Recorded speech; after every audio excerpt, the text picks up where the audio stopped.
Hello, I'm Brad Kain, CEO of Salus, and I'm very pleased to have here with me today Alicia Morrison, Senior Director of Technology for Development for Mercy Corps. She and I have worked together now for over a year. Very pleased to get her perspective today. So, Alicia, if you could just maybe introduce yourself and talk a little bit about your background. Yeah, hi Brad. Thanks for having me. As you said, I'm the Senior Director for Technology for Development at Mercy Corps. I've been at Mercy Corps almost 6 years now, going on 6 years. And what we do in the Technology for Development department is we really look outwardly at our programs and think about how technology and data can improve the way that we deliver humanitarian aid and development programs throughout the world. Mercy Corps works in 35 countries. We have extremely diverse programming.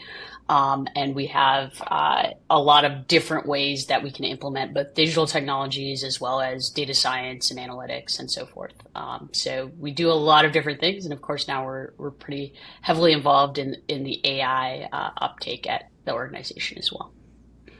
Great. Well, let's start with maybe the big issue that's been in front of everyone's mind for the last almost year. 2025 has not been a great year for humanitarian services organizations and other organizations. So, how has Mercy Corps adapted, and how has that changed your role or the things that you do day to day? Sure, yeah. I mean, Mercy Corps, like many other organizations in the humanitarian sphere, is heavily impacted by the sort of events of the year. And we experienced a number of rounds of reduction in force. So we've lost a lot of capacity. We've lost a lot of technical capacity. So we've sort of contracted in terms of technology for development. We have several fewer people working on those on that portfolio. But at the same time, the demand for technology has increased dramatically. AI like kind of burst on the scene a couple of years ago, and now it's become rapidly improved to the point where it's a lot easier to adopt. People are really focused on how we adopt it in the humanitarian sphere.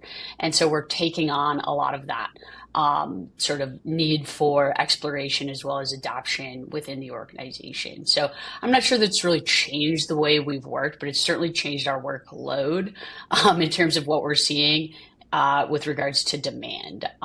That said, I think there's a sort of really interesting inflection point for the sector because I found out about ChatGPT when all of you did, right? I am not some kind of AI expert. I have a bit of a data science background. But implementing these tools is something I'm learning as we go as well.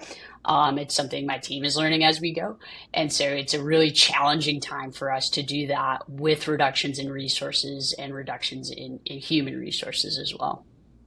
Do you think the lack of resources, which really has been always true in this sector, right? There's always been more demand, Sure. more desire to do things, and maybe there's been resources to support them. But do you think that fundamentally changes the kinds of AI projects that you've been looking at, or do you think that human services and humanitarian work is similar to other fields where there's just always pressure to be better, to be more effective, to have better outcome metrics, et cetera? Well, I mean, I think in the humanitarian sphere, one of the things that we're hedging against a little bit is a huge amount of risk, right? Is that as you think about how AI applies within our sector, that's sort of like doing AI in participant facing ways, using our participant data, things like that. That's a hugely risky proposition, especially early on before we knew as much as we know now about these tools. Putting our data out there, putting our data into these types of tools is a really risky proposition. And so really over the last couple of years, I think the sector has been super focused on just sort of internal efficiency gain, right? What is the ROI on adopting general purpose AI within your organization? I think that's still the case, and we haven't really realized the ROI at Mercy Corps or other organizations like Mercy Corps, because the lift on adoption is actually heavier than you kind of think. I mean, people will use general purpose AI. They will get on sort of a ChatGPT type interface, any kind of like chatbot type interface, and they'll kind of figure out how to use it. People are smart. I mean, technology is sort of part and parcel of our lives now. But At the same time, adopting it in specific ways for specific workflows, building out those types of solutions is actually pretty complex. And so I think like driving that type of adoption, that's really going to help us realize ROI versus just sort of like, yeah, I use this to summarize documents and write drafts and so forth. That's like a very different proposition. And we're grappling with that now.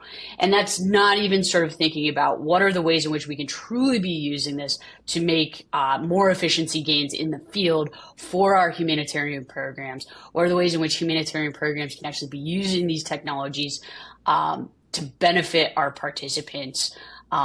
There's a lot of questions around that. There's a lot of ethical questions and dilemmas around that. But there's also a lot of opportunity and promise. I think depending on which sector you're looking at, there's just a lot of ways that these tools can be adopted to not necessarily hugely improve the way we deliver aid, but certainly make it a bit more efficient, make it a bit more effective, stretch every dollar, which has always been a problem for us, but now is like possibly something that AI can help us with. But that adoption pathway is just so costly, it's risky, and I think unlike the private sector, nonprofits and humanitarian sector, we really need to think about hedging that risk before we kind of like move into the adoption phase. And I think we've been doing that. We're now kind of into this adoption phase, and there's still a lot of questions around how we're going to make that happen given the resource constraints. I think the question of ROI is incredibly interesting because you see very contradictory results. You see one piece of evidence says, and this is from a vendor that produces AI tools, that it might save an hour a day for a typical knowledge worker of some kind, right? But then you see that another study that says that people will use generative AI, ChatGPT-5 like tools for their simple, easy work, but it doesn't free up their time to do anything else, right? Like they just use it to do less work. Actually, they don't shift that to other things that would actually affect investment.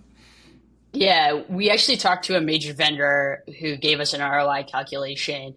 And as part of their calculation, right, they're saying if you save, like 5 hours of time, they're only giving you 70% of that time back as an organization in the ROI. That's baked into their calculation in terms of the return on investment of their AI tools, because they know that if your employee gets an hour back, they are not going to give you their whole hour back. Right? They're going to take that hour for themselves, most likely. Yeah.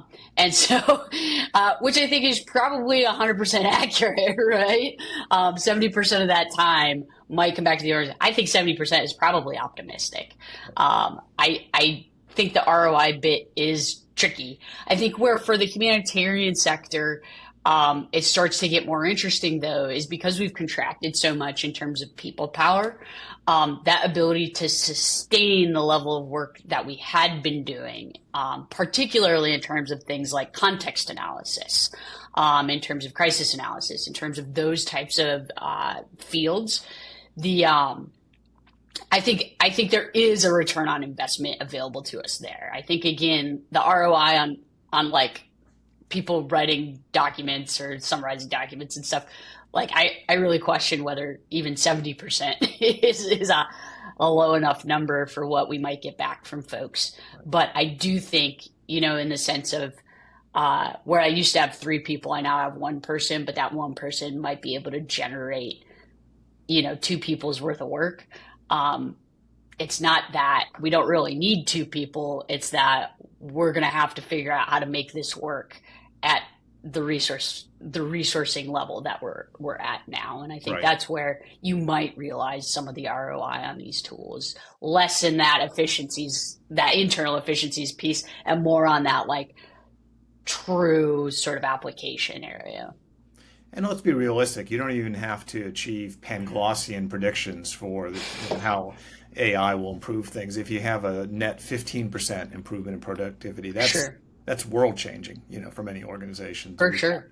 That Well, And I think for individuals who are stretched really thin, right, getting 15 or 20% of your time back is a huge win, like so it's not just about the organization realizing ROI, but if that improves your retention, if that improves, people's quality of life working at an organization that's contracted, maybe that's worth it, right? I think we rely very heavily on institutional knowledge in a sector that has a really high turnover rate. So why we haven't sort of thought about that problem more, I'm not sure. But I think this is one way that like you can alleviate some of that strain on people who have experienced a lot of strain over the last 12 months, especially. So to get these solutions into the field, talk a little bit about the challenges that you've had to address at Mercy Corps. The actual, it's one thing to hobby shop, something.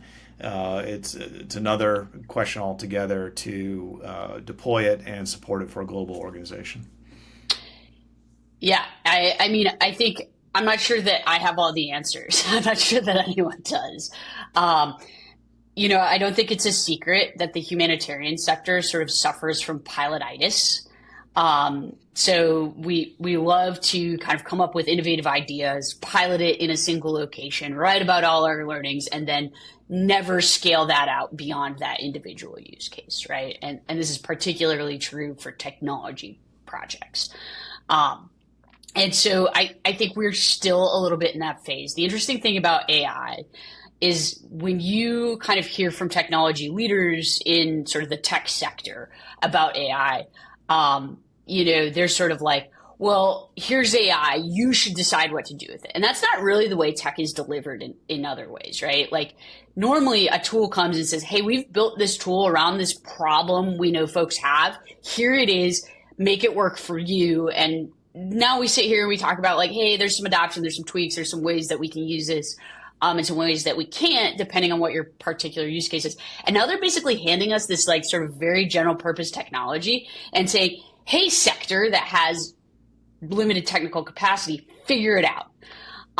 So that's a super interesting position to be in. It's like handing somebody JavaScript or Python and being like, well, why don't you know what to do with that?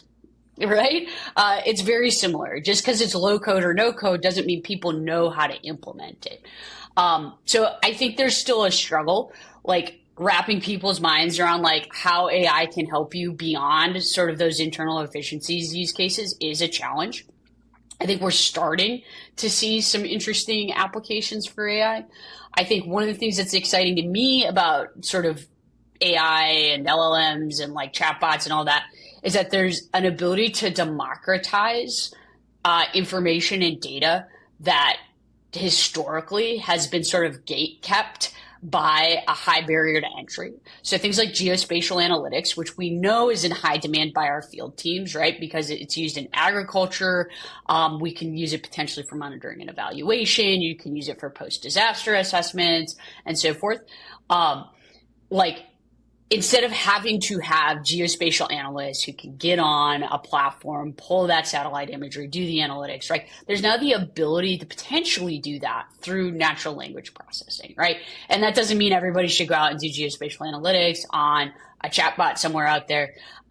There's some guardrails you need to put around that as an organization, most likely. However, I think that ability to democratize like other types of technology is where there's really a lot of power in AI. So that's kind of like one piece of where we're really leaning into implementation that I think there's a lot of promise in. I think the other piece of it, right, is people think both too narrowly as well as too broadly about AI, right? There's this whole broad thing where they're like, well, I just want to use it to make things faster, make things better. And that always circles back to internal efficiencies, which is sort of a boring use of AI, right? And so you really have to think about like, what is the narrow use case that will scale globally? And that's actually kind of a hard thing to do, right? So it's things like, how do I build out the ability to do something very specific that everybody needs to do, right? Like, what is that?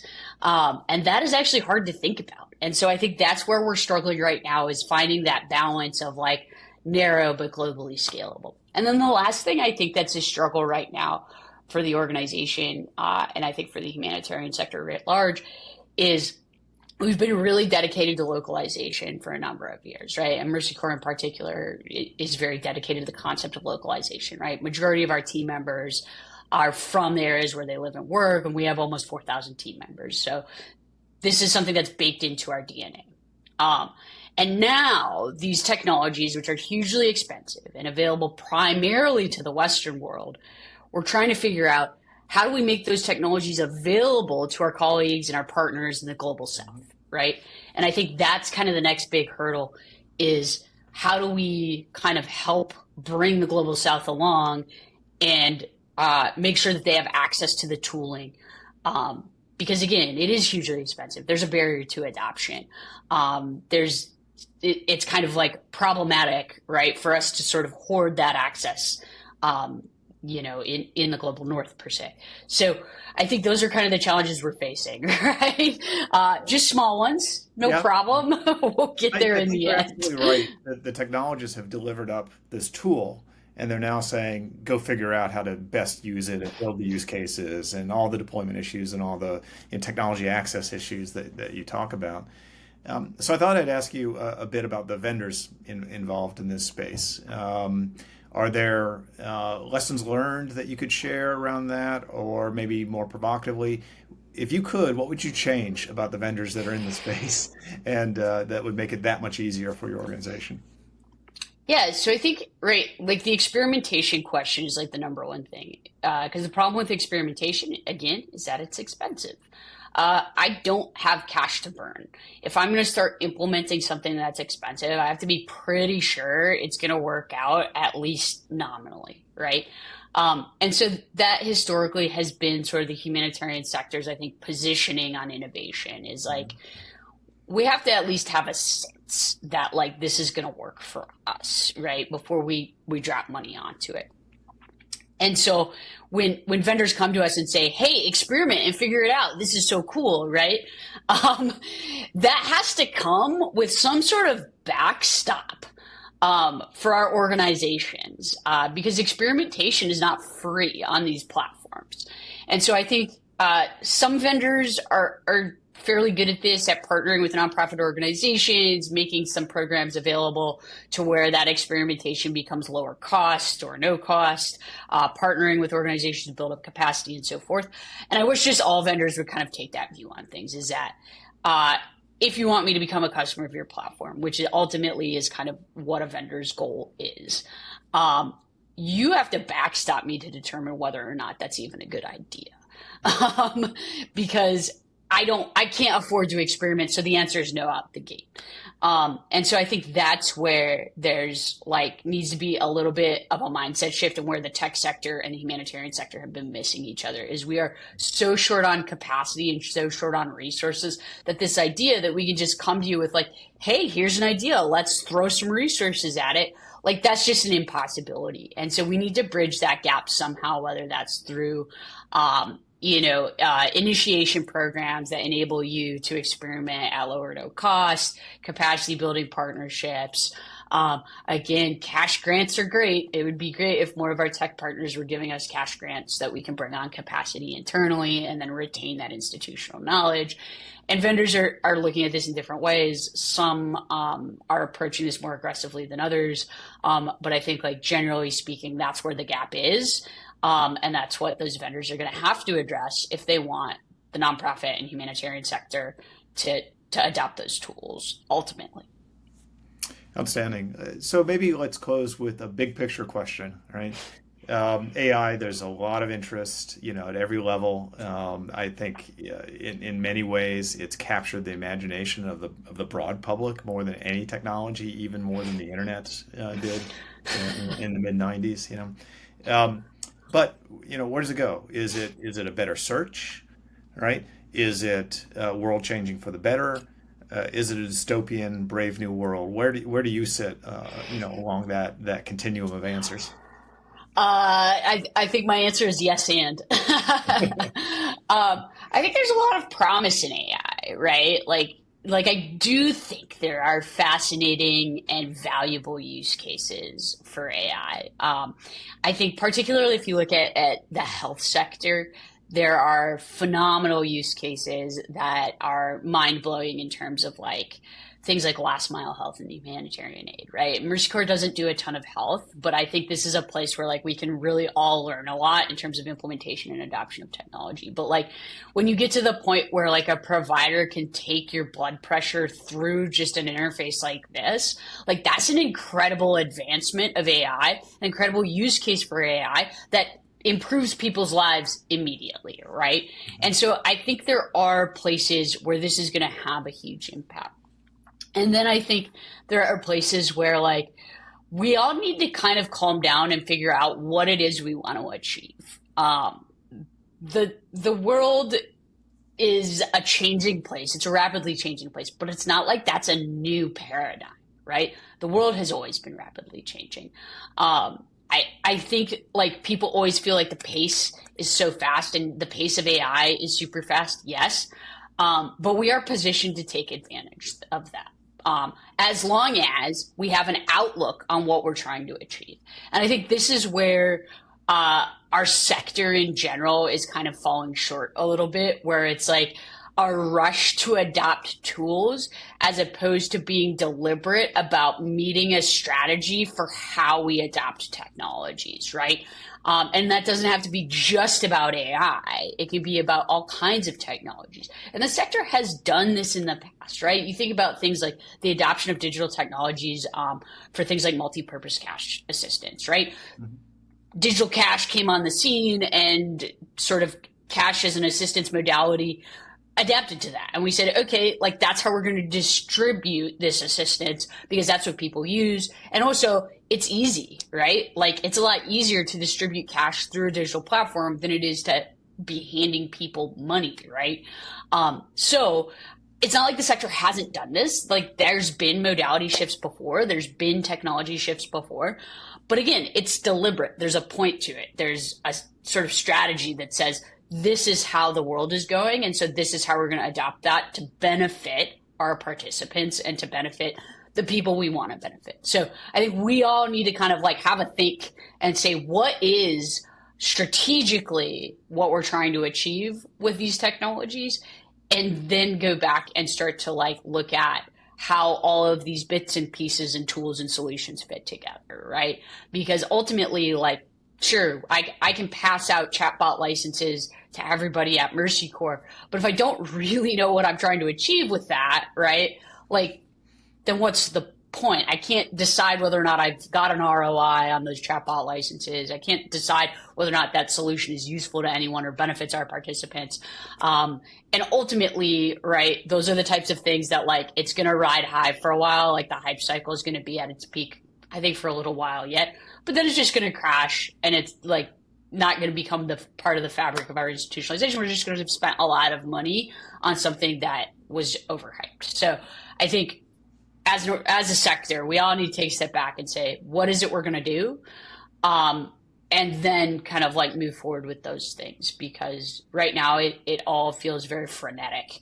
Everybody's trying to take advantage. And while that's important because there's sort of like an opportunity to be on the leading edge, I don't think we can do that without like clear strategic vision for how to implement AI.